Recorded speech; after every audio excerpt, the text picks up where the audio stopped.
Well, welcome aboard, everybody. We are in session two with Miss Sonja today, and we are going to talk about some great topics that will further help you along your journey of financial success. And I'm excited about it because there's nothing worse than financial stress and not knowing where your dollars go every day. So, Sonja, welcome back. Thank you for joining me again for session number two. Thank you, Keith. Glad to be here. Absolutely. Okay, so I guess we can start off our question, right, with some of the biggest mistakes that people make, right? And Yes. one of them is, why does making more money doesn't really fix the problem, Sonia?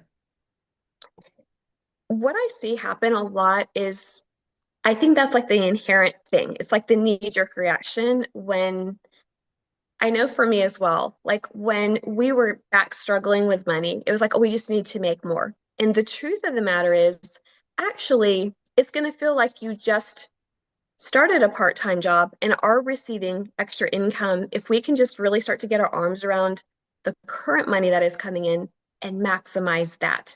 And so I am a huge proponent of how do we make your current money work harder than you are? And the way, because we want to do that. We want to do that before we bring in other income because I have a lot of clients as well. And they're like, Sonia, I just want to go out and get a part-time job. I let them know, don't just sit on the couch because if we're not going to lay that foundation to manage the money you currently have, we're not going to layer more money on it because what's going to happen, the truth of the matter, Heath, is this, is that then that person's going to be more exhausted.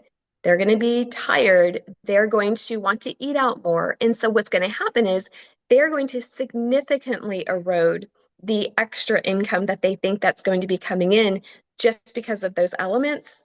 Mm, And they're going to even be more tired and not have the time and energy to manage the money that they have coming in.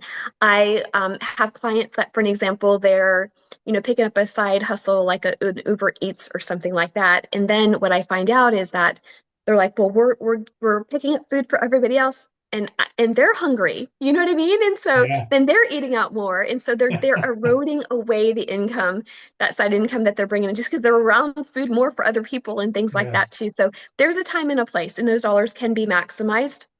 Though we want to first of all make sure that we have that foundation laid and it is solid. So then that way, when that additional money comes in, right. it can be used to allow them to take the next steps. And for an example, because what happens, this mentality as well. Because what can happen as well is mentally, we're thinking, oh, I'm going to bring in extra money. Well, the whole reason why you're going out there bringing in more money isn't, it's because it's not extra. You already have a place and you want to spend those dollars on paper on purpose first as well. So for just Yeah. those reasons alone. Sure, sure. Well, that makes sense. Most people right now, if they're already struggling with their finances or they don't know where every dollar is going, then that means there might be a discipline problem. And doing the first things, I guess. I call it the first things, writing everything down, which I know we're going to get into in a little bit. So, yeah, that totally does make sense. Absolutely. Well, another question for you, if you don't mind. So describe to me, right, the impact, right? I guess it's categorized as the impact of social media or comparison. Why quiet financial discipline beats flashy success? That's an interesting question, right? Yeah, and that I like that question. That kind of speaks to I am an introvert. Like outside of this kind of realm, outside of the finances, you might not get two words from me, and I think that for some reason this just lights the fire in my spirit. I have like so much to talk about this particular area. And there's nothing flashy about going in and updating your financial plan for your pay period, for your month. It is very much just quiet work that basically happens. And it's a lot of times it's unseen because there can be like a divide and conquer with a husband and wife. One person's handling it and the other person is knowing that it's being handled, so they don't need to focus on it. And so it doesn't get a lot of time and attention.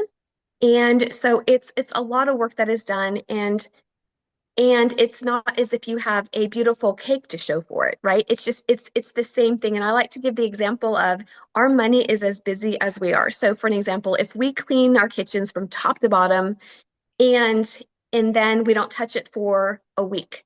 On day 4, we're going to be out of forks and it's going to get stinky and probably day 4.5. And probably Mm, even before that, right? And our money is the same. So it requires constant tending. And there's always this question of, well, when am I going to get to the point where I don't need to manage my money? And the answer is pretty much never, because your money is as busy as you are. And mm, so this quiet tending to the money, it is not flashy. It's just something that we just do. Once we lock in those basics, we just kind of do the same thing over and over again. yeah. And I know for us, especially when we were kind of in that get out of debt stage, which it took us 7 years to get out of it, it just felt like money was coming in. And it felt like we were doing the same thing over and over and over. More money came in, it went out. More money came in, it went out. It didn't like land in our hands because we owed everybody else.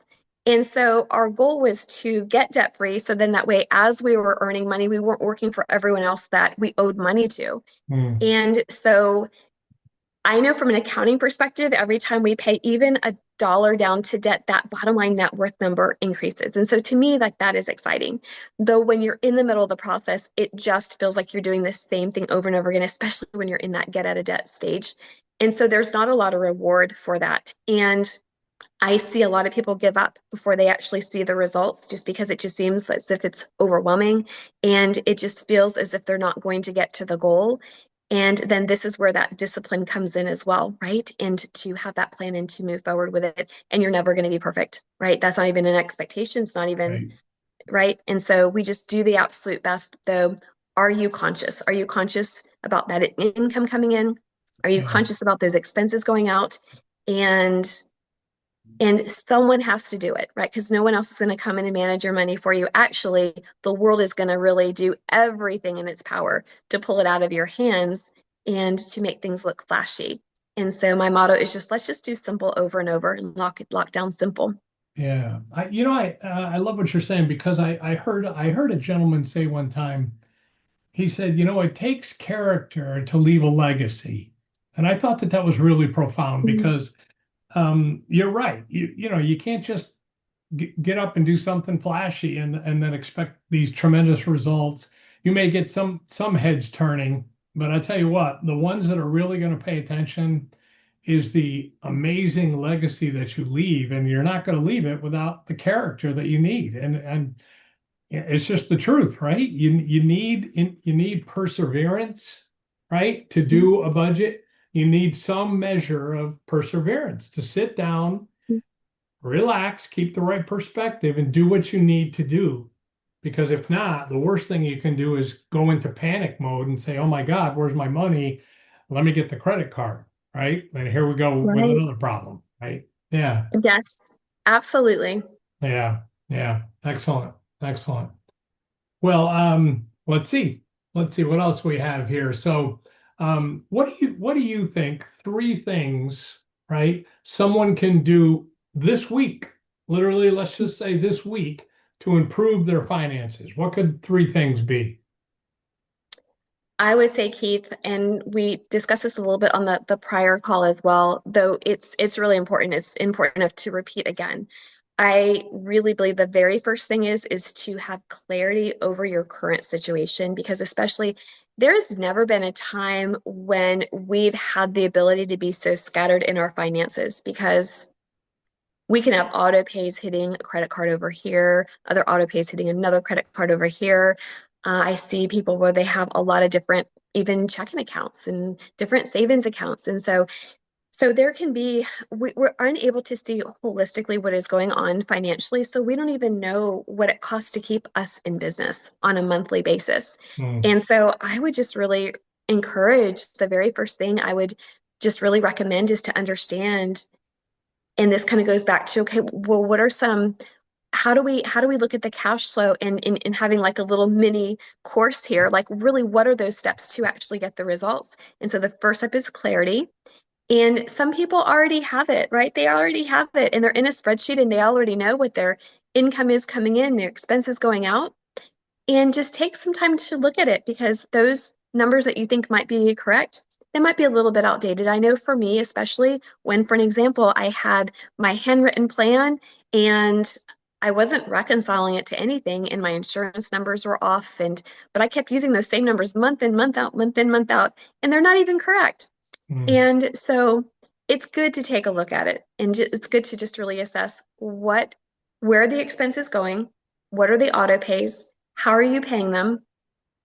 And it's nice to know what those things are so you can holistically look and pull it together to see how much do I really need to bring in order to cover those expenses. So clarity is the first thing, pulling your information together. And if that is overwhelming, going through, you don't want to go through your the stack of papers that you have in the corner from the last 3 months, right? That's not the time to do it. I just recommend there's a much easier, simpler way just to go back, look at your bank statement, look at the last full month, start on the first, and just go from the first to the end of the month. And then the same thing for each credit card statement as well, just to kind of scrub those things just to see where is my money going. And I would even skip over the things like, for example, your groceries, you're eating out and things like that, because for that, I have a different strategy. So that would be the first thing. Just take a look at those statements. The next thing for things such as groceries, and because what I don't encourage that this be a weekend retreat to figure out your finances. That's not a good, it's actually a waste of your time and your energy. So instead of going back to see, well, how much did I spend? My recommendation is just to sit here in this moment and say, all right, how much do I want to plan for food, for groceries for this particular week? How much do I want to plan for, eating out for this particular week? And then times it by 4, you have your monthly number. And then once you get into the implementation, we're going to know if those are accurate numbers or not. And usually they're not. And once we truly see how expensive things are and how much we are spending to purchase those things. So gathering the information is number one. The second recommendation is like this mini course on just budgeting slash cash flow planning.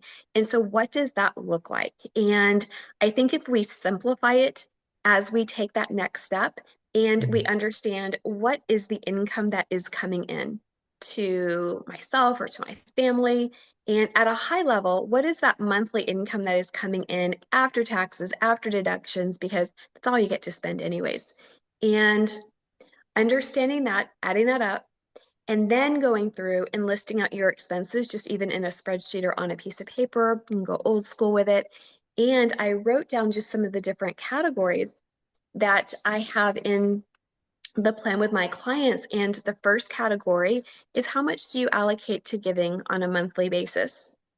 The second category is savings. How much do we want to allocate to savings? And all this is based on cash flow and how your numbers are shaken out there at the bottom. The Mhm. next section, it's utilities. It used to just be utilities. Now it's utilities slash subscriptions because of those auto pays and things that are hitting as well. Right. And as we talked on our last session, there can be redundancy that you don't even realize.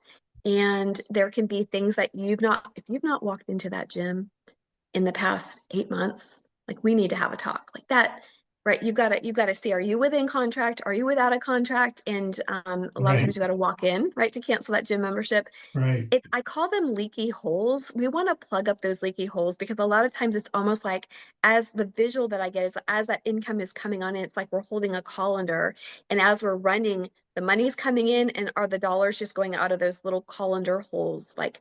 And so we want to shore those up so that way, instead of the money coming in a colander and going right out of the holes, we want to, like, well, imagine if we had a plant and the money's coming in, and then we'll water the plant, and then the plant has roots and it grows and it becomes this tree.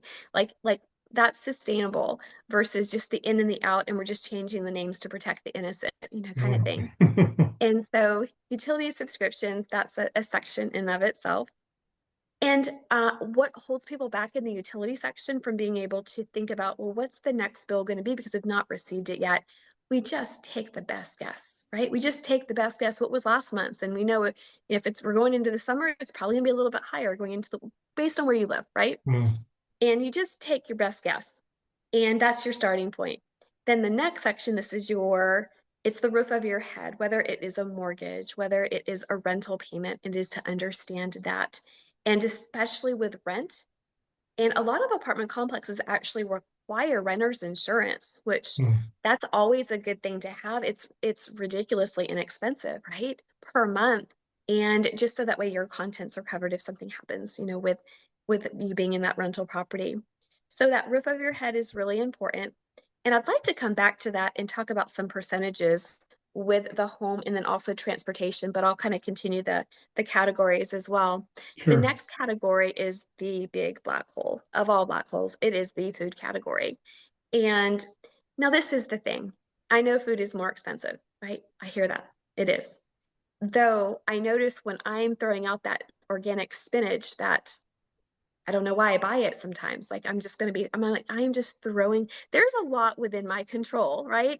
And this requires its own system and its own ecosystem in and of itself, right? To make sure what I'm purchasing, that I'm going to cook it and I'm going to then want to eat it and then I'm going to eat the leftovers from it and minimize and also say what currently is in my freezer and how can I make meals around, which doesn't sound even good, right? But how can we stretch those dollars? What's in the pantry? How can we use what is there as well? So there are some ways to stretch this food plan here. And sometimes you're going to be really amazing at it. And then other times, and your numbers will be really low because you're eating everything in the freezer, everything in the pantry, and just buying things to supplement it. So then the next month you're out of butter and ketchup and everything. And so you're going to spend more. So it's for sure, it is an ebb and flow. So food is the next category. The next category after that is transportation, and that would be if there is a car payment, the car insurance, sun pass, things like that. Hmm. And the next section is clothing, and this one's a really hard one for me. I know when my girls were young, I know that when it got cold, we would need new clothes. When it got hot, right? And then when school started, those were the three main kind of expensive seasons for clothing. Though other than that, it's kind of more like a hit and miss, kind of thing. And then we have the medical section. So if there's an insurance policy, if there's life insurance, and and so the medical section is there, any co-pays for doctor's appointments, prescriptions, and things like that. Then we have the personal section. This is where we would have, for an example, if you have it's like your personal pet, right? Any animals, and do you have to pay for an accountant like once a Hmm. year? And so those personal things, you get your haircut, what is that? What does that look like? What about birthdays and what about your holidays and things like that? Then we have entertainment. And this one to me, for an example, going out to eat and entertainment, there's a fine line because I don't eat out a whole lot, though if I am, a lot of times that crosses over into entertainment for me. So entertainment also, which would be included in that, would be travel, trips. Gotcha. And then the last section is debt. And then this is where we have each debt that you owe line by line, detailed out. And so if you just take a moment to kind of go through each of those different categories and also look at your statement and then take a look at your credit card statements and compile it to bring it together because clarity is missing. It's missing. We're not holistically able to see what is going on. And so the second step is to take all of that from these sections and your numbers and to lay out a monthly overall plan for your next month, whatever that next full month is going to be. And so then you can see these are the dollars that are coming in. These are all of our expenses. And then how does really the third piece is then we want to integrate it. Hmm. How is it shaking out? Are there overages? Is there extra? And are there shortages? Are there shortages? And I've been on both sides of that equation.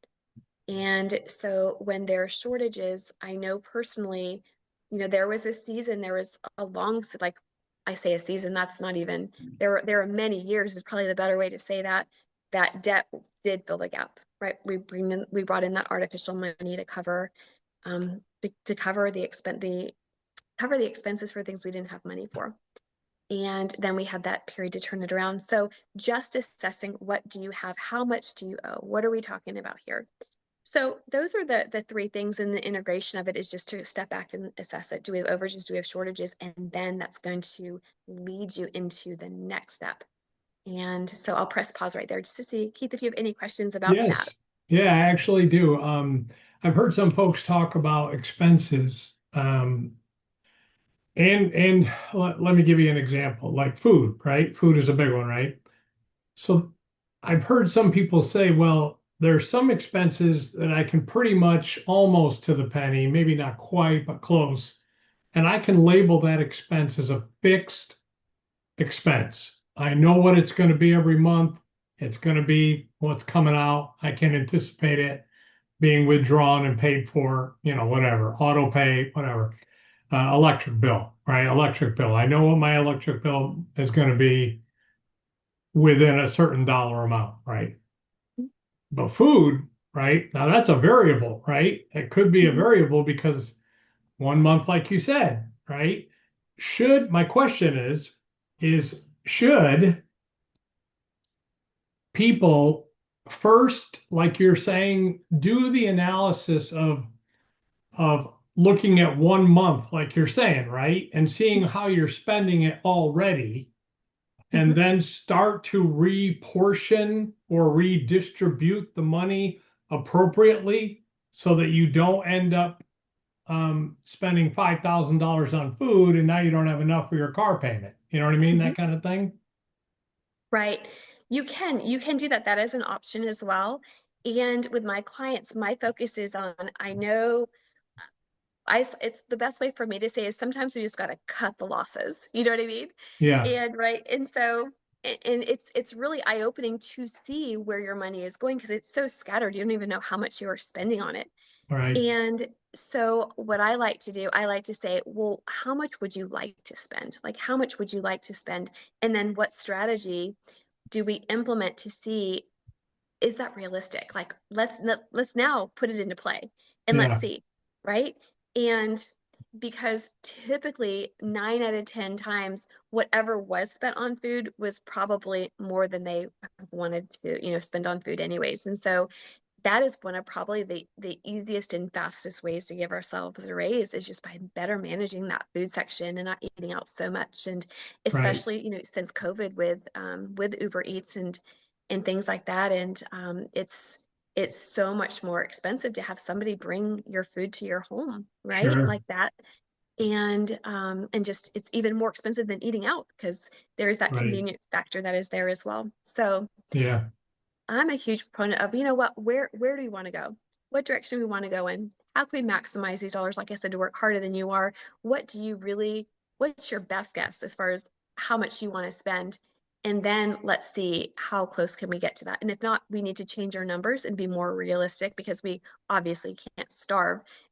We got to make sure there's a beautiful balance there as well. Right. Right. And I You remember my know, college days. So I mean, I pretty much there was a gas station and it was 10 hot dogs for like $5 or something like that. Oh my gosh, right? So there's still it's certain probably things the like worst kind of hot dog you could ever have in your oh, yeah, life. I was all about that, right? I was stretching my dollars as far as I could. And so Yeah. there's certain things even to this day I don't want to eat because I'm like, yeah, I feel like a poor college student. It's interesting as you outline the amount of categorization. I should not the amount, but the sequence of categorization that you spelled out there. Um, is that pretty much what people should look at their housing? And I guess my question is there are certain things that I need in my life. I need a house to cover me up, right? I need my clothes, I need Hmm. my food. Are there certain things that take precedence over, like let's say I only made $2,500 Hmm. and I got done paying my rent, my utilities, my car payment, and I bought some food, and now I've got literally $100 left, Hmm. and I'm sure you've heard those kind of stories where Yes. there's not a lot of money left, right? Right. Yes. What would you tell a person like that lives paycheck to paycheck, basically? That's a great question because then what we want to do, it's always healthy anyways to run our percentages because then I want to know and I want to calculate and I'll share with you all right now, how do we calculate that percentage, like how much of someone's income is going to the roof over their heads, how much is going towards the vehicle. Because if those percentages are out of whack, and they could be out of whack for pretty innocent reasons, there could have been a job loss where the income did support it and it was a healthy percentage, but it no longer is anymore. And also, Keith, what you were referencing as well, yes, there is an order of importance, right, to the expenses. And so having that roof over our head is, you said them in the perfect, in the perfect order, right? As far as there's those four things that are the most important, it's the roof over your head, food on the table, keeping the lights on, and that transportation going. If that's all that can happen, that is all that happens right there. Like, and if you have, credit card debt, and that's a whole nother story as well, right? And so, but those things have to be the first priority, because and sometimes what I'll see, honestly, because the rent payment is high or the mortgage payment is one of the highest payments, sometimes people, they'll pay a credit card bill before they will pay the mortgage, because it's, right, such a large amount. And to your point, the whole focus is to focus on those. Dave Ramsey calls it the four walls. Focus on those four walls first, because we've got to have those things locked and loaded. So, what is a healthy percentage for the roof over your head? And there is a range to it. The range is 25 to 35%. And that, in the way you calculate that, you just basically take your income that's deposited into your checking account. So after your taxes, after your deductions, Net take that income. income, Okay. yeah, and then multiply it times 0.25, and that is one end of your range, and then multiply it the same number by 0.35. So you have the low end and you have the high end. Because what I'll see when I run that percentage, and I'm kind of like triaging someone's situation, honestly, so you can self triage your situation here. And so when I run those numbers, and if that home is at 40% or higher, there's no way you can hold on to it. There just isn't. And the way that someone's holding on to it is because they've been bringing in artificial money. If it's debt or borrowing from family, there's some other way that Mm, they're able to afford that. So then at that point in time, it's just not in the best interest to keep that home. We've got to talk about a relocation strategy. So the percentage is important, and especially if it's a mortgage, when you are signing up for a mortgage, you want to be close to that 25% mark, because mm, insurance and taxes, those can go up and you can be outpriced of your home, not even because you can't afford the home, but it's the insurance and taxes as well. So that's the first right. percentage. Let's see, how healthy are you?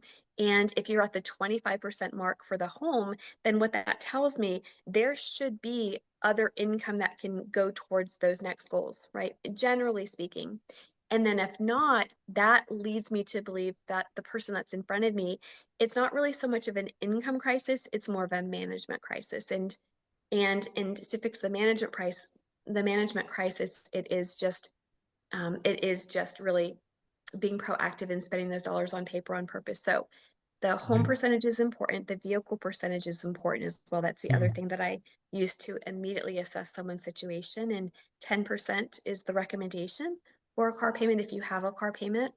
And so how much of your income? Same thing. Take your income, times it by 0.10, and then we want to see what, and that'll tell you what a car payment recommendation, what that would be for you if you do have a car payment. mm.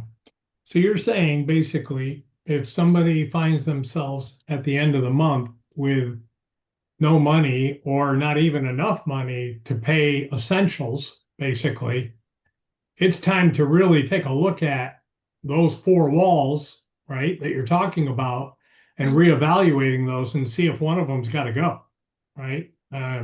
Whether selling the vehicle, selling the house, whatever, right?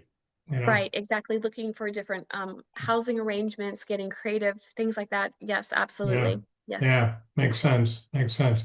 What about because I know this might be contradictory to what you said earlier, and but if it isn't, just correct me, feel free to. Mhm. Um, what if somebody says, you know what, I just need more income to help pay for the bills? Should they go out and get a second job to help pay for the bills?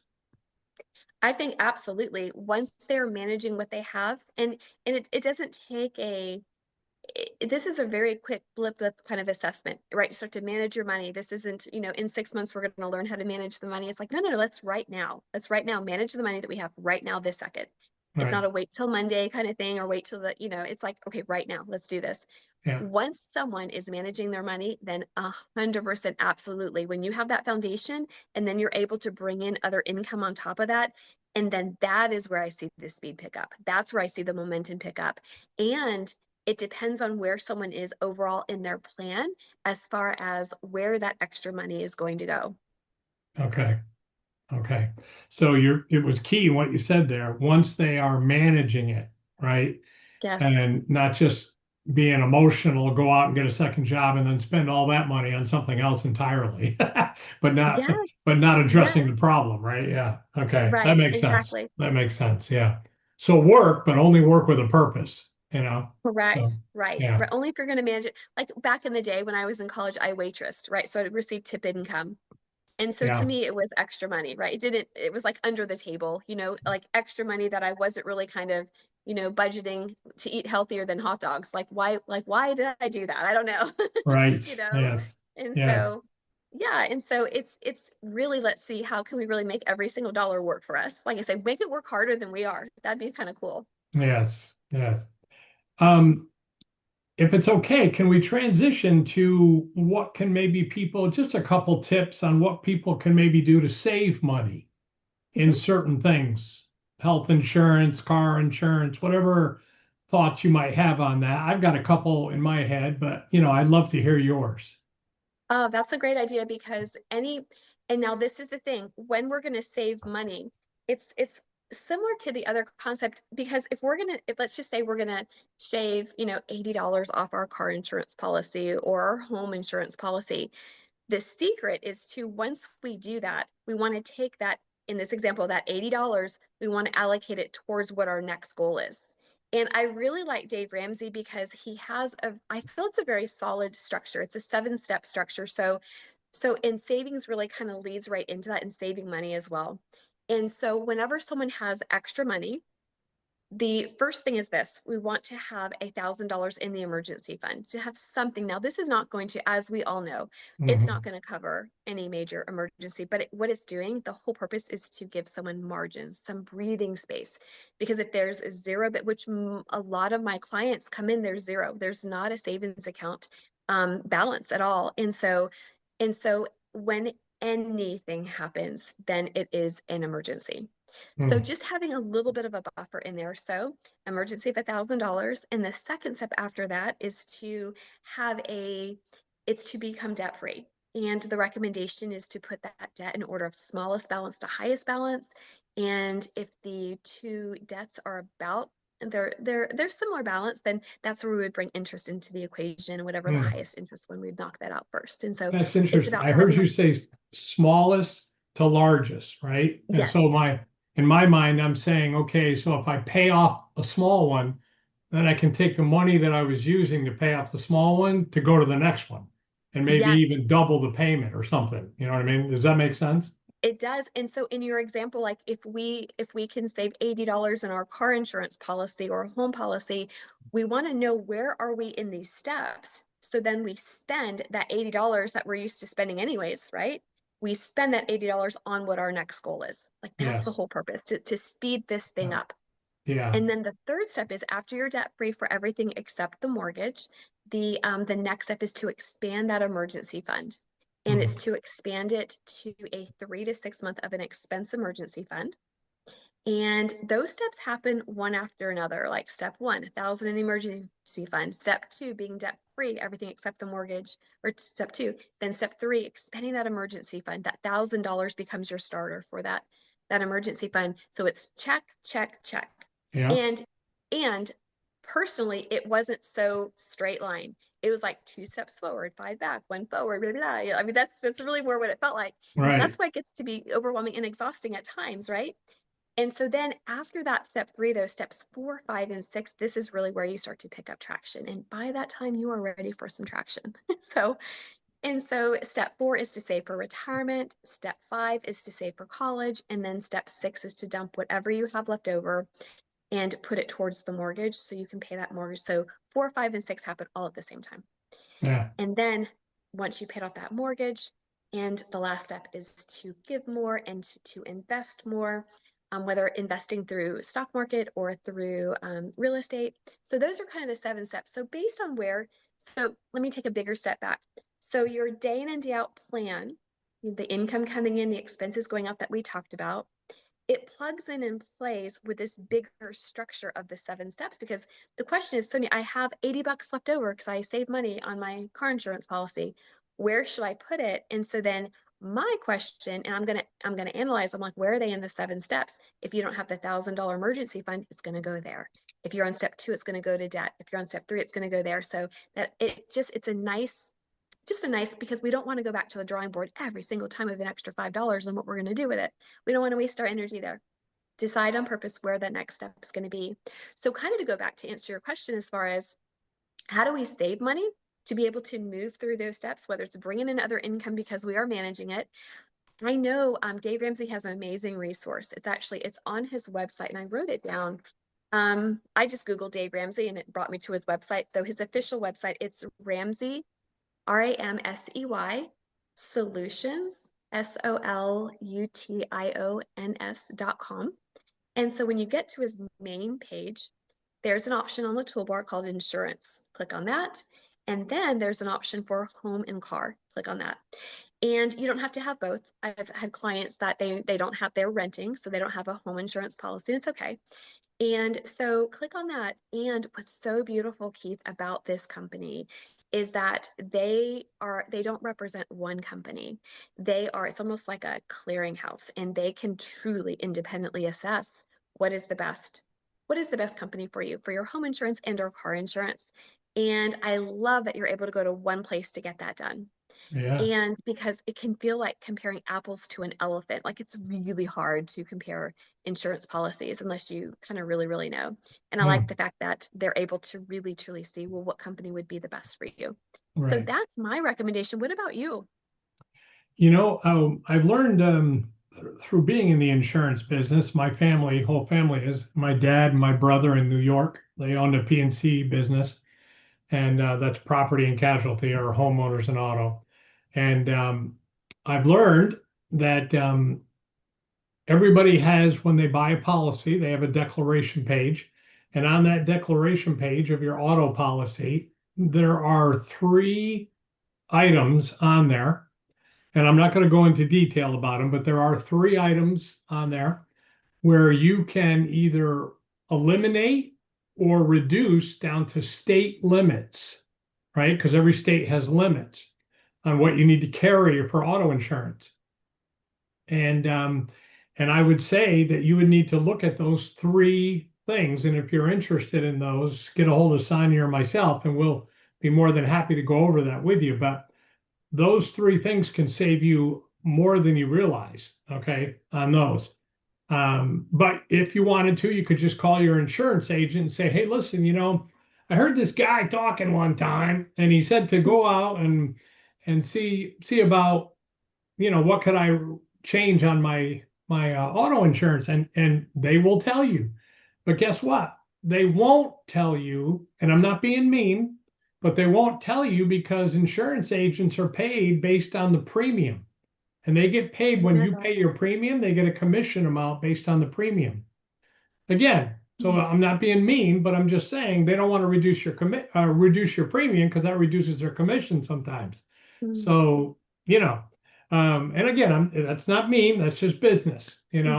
But the more you know, the less you get hurt, right? And me, I'm all about putting more money in my pocket because, like you said, Sonja, unfortunately, we're blessed. We went through the baby steps of Dave Ramsey, and we're at the end now, right? Our house is paid off, and we've got money in the bank, and we love helping people, right? People that they're down in luck.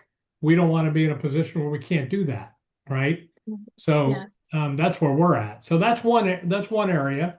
And the other area that I thought was pretty cool, Sonja, was that people don't realize that on your auto policy that there is a section on there for medical, and you could literally use that one line item on your declaration page. It's listed there where you could increase that deductible up to 10,000, right? If you're in an accident Now you don't necessarily have to worry about paying the deductible at the hospital when you use your health insurance policy. Your health insurance policy might have a $5,000 deductible. Well, now you just got 10 grand from your auto insurance.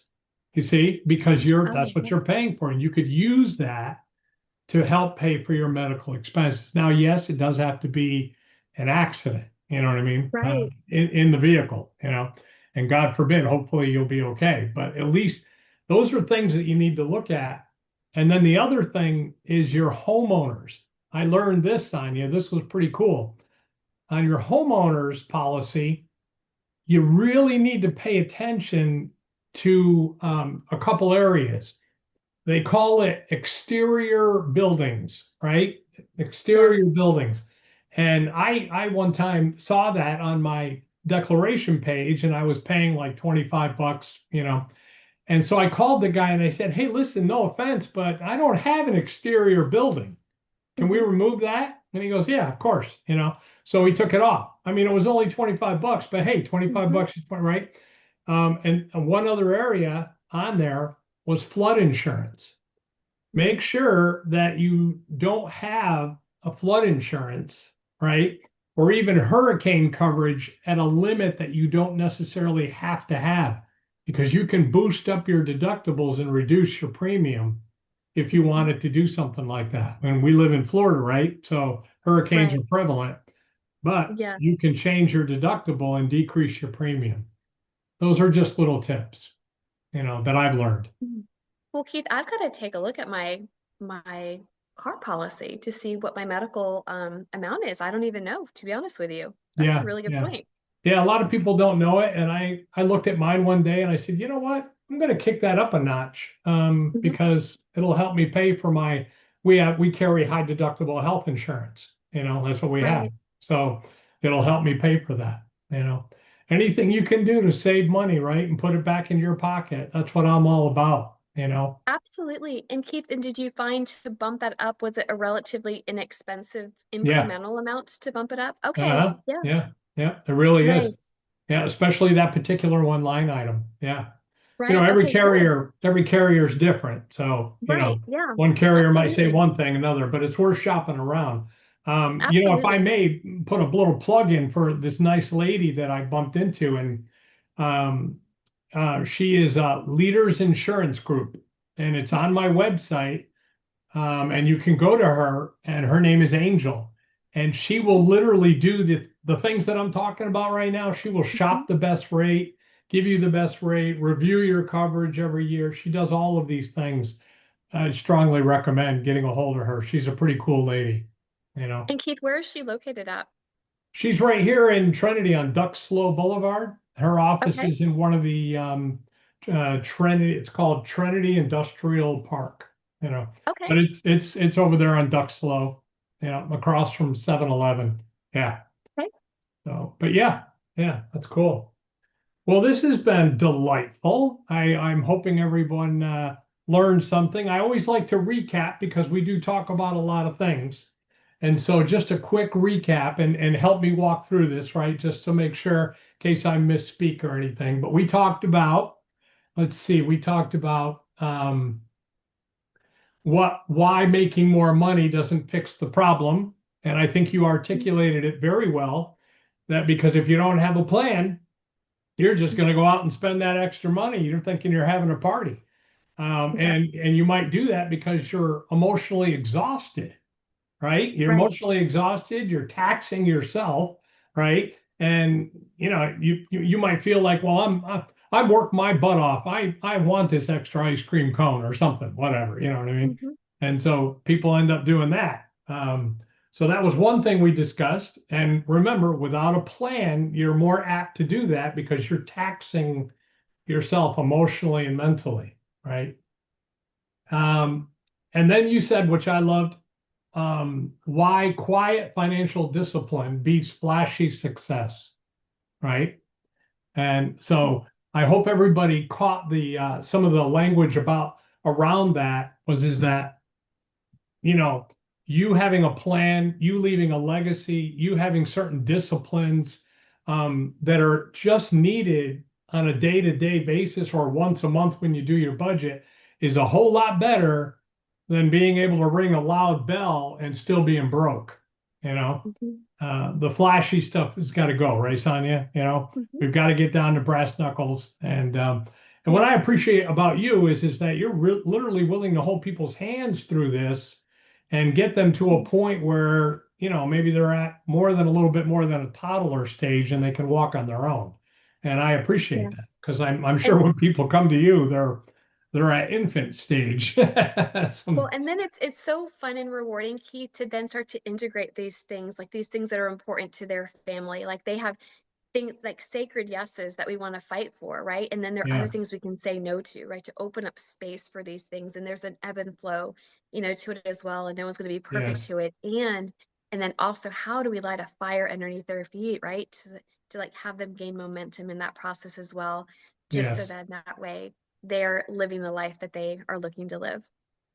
That's I'm glad you said that because I think and I can't remember exactly, maybe you do, you probably do. Live like no one else so you can what is the phrase that he Mhm. uses? Yeah. Live like no one else so you can live like no one else. Ah, That's right. it. It's the Okay. same thing. Yes. Yeah, yeah. Right. I mean, I love that phrase, right? I love that phrase Right. because don't you want to do just that? Live like no one else so you can Yeah. live like no one else. I love it. I Yes. do. I really, I tell you what, Sonia, it is a great place to be out of debt, to not be a slave to the lender, right? And I Right. mean, that's a beautiful thing. I mean, I just think Yes. it's a beautiful thing. And talk about freeing. And if you wanted to go out and celebrate something, you don't have to worry if you have enough money in the bank because you were disciplined enough to get yourself out of debt, to do what you needed to do, to put yourself in a place where you don't have to be concerned about these things. Right. And if you Yes. wanted to help somebody, you can actually afford to do it, you know, Right. and that's a blessing, right? Yes.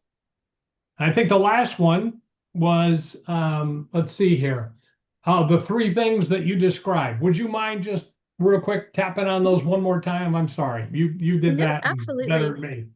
Yeah, the first one is clarity, right? Understand what you have. And the second one is to lay out your plan. Just take an overall overarching month and look at your income, look at your expenses so you can have clarity. You know exactly kind of what it takes to keep you in business. And then the third piece, once you know what that bottom line looks like, are there overages, are there shortages? Then that's where we begin the implementation. Like that, honestly, is the starting point to the next steps because those numbers are going to inform us and educate us as to then what do we then do next? Because Yeah, if there's shortages, we go down a whole different path than if there are overages. And then how does all that plug it and play with Dave Ramsey's 7 steps, right? Based on where you are in those 7 steps as well. And so you right. always have a clear direction and goal as far as what those next steps are all Yes, along the path. yeah, yeah. I tell you, it was funny when you were talking about them earlier, and I ran into this person, and I won't say his name because he said, he goes, I hear some of these preachers on television saying that Jesus is coming back pretty soon. And some of them say he might even be coming back in a couple of years. So I tell you what, I'm going to run up my credit cards. That's what I'm going to do. And I'm like, no, no, no, you got it all wrong, brother. Yeah, We're trying to leave a legacy here. We're not trying to leave. right. Yes, yes. That's funny. But Yep. yeah, thank you so much. This was awesome. Our next session is really going to be helpful to people. I am looking forward to that. We're going to give you a lot of resources. We're going to give you a lot of tools, and we're going to talk about how to manage the emotional makeup, right? That you're going to need to actually do the journey, to actually take the steps you Yes. need to take. And so that's what's going to come up next, folks.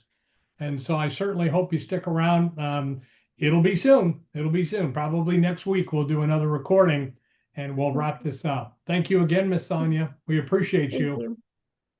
Thank you, Keith. All right now. Have a good one. All right, you too.